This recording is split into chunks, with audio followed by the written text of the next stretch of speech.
ഇത് പിള്ളേരെ ആ ഫോണിൽ കളിച്ചത് മതിയടാ. വേഗം പോയി കുളിക്കാൻ നോക്കി. ഇനിയിപ്പോ ആ വണ്ടി വരുന്ന ടൈമിൽ അവങ്ങൾ കുളിക്കലും മാറ്റലും ഒക്കെ. എന്നിട്ട് ആ വണ്ടിക്കാരൻ വന്നുകാണ്ട് വെയിറ്റ് ചെയ്ത് നിക്കണം. അപ്പൊ ആ പൈസയും കൊടുക്കേണ്ടി വരും. ഞാൻ നോക്കി ഈ മിറ്റടിച്ചൊരിട്ട് അങ്ങോട്ട് വരാം.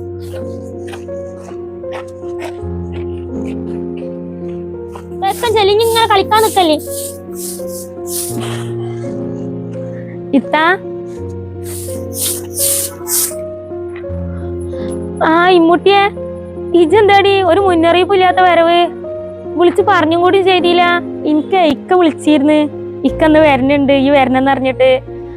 ഇക്ക എന്നോട് പറഞ്ഞിരുന്നാ? ആടി എന്നോട് പറഞ്ഞിരുന്നു ഇക്ക. ഞാൻ എന്നോട് പറ്റ പറയാൻ മറന്നതാ മോളെ. ഇജൊന്നും വിചാരിക്കരുത് കേട്ടോ, ഞാൻ പറ്റ മറന്നതാണടി. അല്ലെങ്കിൽ ഇജ് വിളിക്കലുണ്ടല്ലോ, ഇപ്പൊ ഇജ് വിളിയില്ല ഒന്നുമില്ല. ഞാൻ എന്റെ മനസ്സിൽ തന്നെ സാറില്ല എത്താ. മറവിയൊക്കെ സർവ്വസാധാരണല്ലേ. ഇജ് നാളെ കേറി ഇരിക്കും. എന്റെ ഉമ്മ ഉണ്ടടി അവിടെ. ഞാൻ ഈ മിറ്റാണ്ട് അടിച്ചു വരിട്ടേ വേണ്ട വരാം. ആയിക്കോട്ടെ, ഞാൻ നാടെ കേറിക്കും. ഓ മനസ്സിന് ദേഷ്യം വരുന്നുണ്ട്. അല്ലെ ഇപ്പൊ ഈ ചെങ്ങായി അതിനോട് വിളിച്ച് പറയേണ്ട ആവശ്യമുണ്ടോ?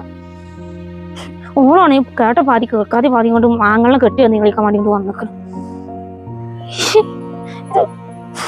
ദേഷ്യം ഇമ്മി മച്ചപ്പോ വിചാരിച്ചില്ല ആ ഒരു ഇതില്ലല്ലോ. ഇപ്പൊ നാത്തൂനെ കൊണ്ടായിരുന്നു ഇതുവരെ തന്തനെ കൊണ്ടും തളനെ കൊണ്ടായിരുന്നു ശല്യം. ഇപ്പൊ നാത്തൂനെ കൊണ്ടായി. മനുഷ്യന്മാർക്കൊന്നും സന്തോഷിക്കാനും കൂടി പറ്റൂല. അപ്പൊ ഉണ്ടാവും മറ്റു പാഷാണത്തില് പുയ്ക്കളമാരി വന്ന് നിന്നോളും.